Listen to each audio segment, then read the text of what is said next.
साल 1918। अमेरिका का new Orleans शहर। यह शहर वैसे तो अपनी रंगीन संस्कृति, रहस्यमयी गलियों और जैज संगीत के लिए पूरी दुनिया में मशहूर था, लेकिन उन्हीं गलियों में एक ऐसा खौफनाक साया मंडरा रहा था जो धीरे धीरे लोगों की रूह तक जमा देता था। यह साया था एक्स-मैन ऑफ न्यू ऑर्लियंस, एक रहस्यमयी सीरियल किलर जो रात के अंधेरे में लोगों के घरों में घुसकर कुल्हाड़ी से कत्ल करता और फिर बिना कोई सुराग छोड़े गायब हो जाता। शहर के लोग कहते थे वो मौत की आहट बनकर आता है और पीछे सिर्फ खून की बू छोड़ जाता है। मई 1918 की एक उमस भरी रात थी। शहर के इतालवी मूल के व्यापारी जोसेफ मैगियो और उसकी पत्नी कैथरीन अपने घर में सो रहे थे। अचानक दरवाजा चरमराया और अंधेरे में कोई परछाई अंदर दाखिल हुई। सुबह जब पड़ोसियों ने घर का दरवाजा खुला देखा तो उनके होश उड़ गए। दोनों पति पत्नी खून से लथपथ थे। गले पर कुल्हाड़ी के वार के गहरे निशान थे। लेकिन अजीब बात यह थी कि घर से कीमती सामान गायब नहीं था। पुलिस ने इसे लूट नहीं बल्कि एक साइको किलिंग बताया। यहीं से एक्स-मैन की दहशत की शुरुआत हुई। कुछ ही हफ्तों में एक और हमला हुआ। लुई बिस्यूमे और उसकी पत्नी पर भी रात में कुल्हाड़ी से हमला किया गया। दोनों गंभीर रूप से घायल हुए लेकिन किसी तरह बच गए। लोगों को समझ आने लगा कि यह कोई सीरियल किलर है जो किसी खास पैटर्न पर हमला कर रहा है।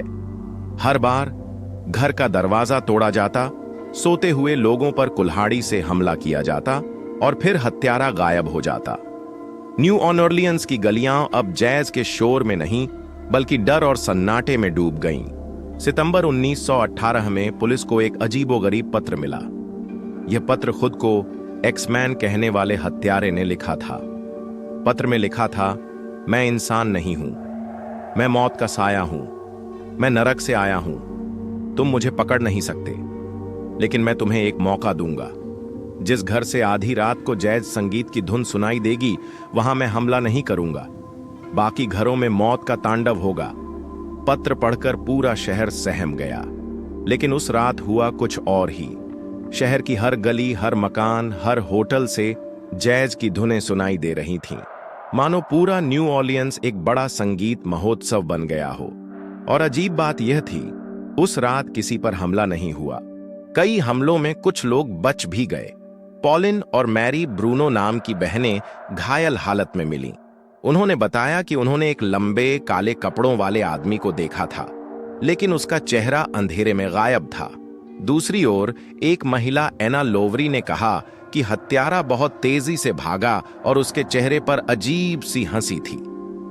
ये गवाहियां हत्यारे की एक खौफनाक तस्वीर बनाती थीं। एक लंबा छायादार आदमी जो जैज की धुनों और खून की प्यास से जुड़ा था। जल्द ही अखबारों ने इस केस को सनसनी बना दिया। न्यू ऑर्लियंस का शैतान, जैज के पीछे मौत की धुन, एक्स-मैन, नरक से आया हत्यारा। लोग अब रात में बाहर निकलने से डरते थे।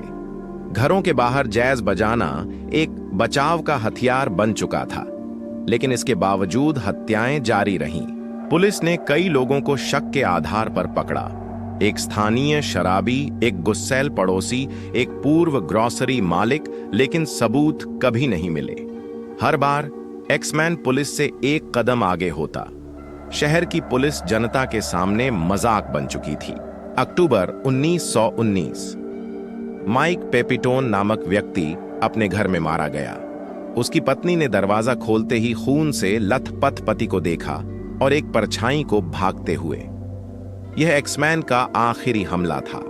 उसके बाद वह हमेशा के लिए गायब हो गया। रहस्य आज तक जिंदा है। एक्स-मैन कौन था? क्या वह कोई साधारण इंसान था? क्या वह जैज से मोह रखने वाला एक मानसिक रोगी था, या सचमुच कोई नरक से आया साया?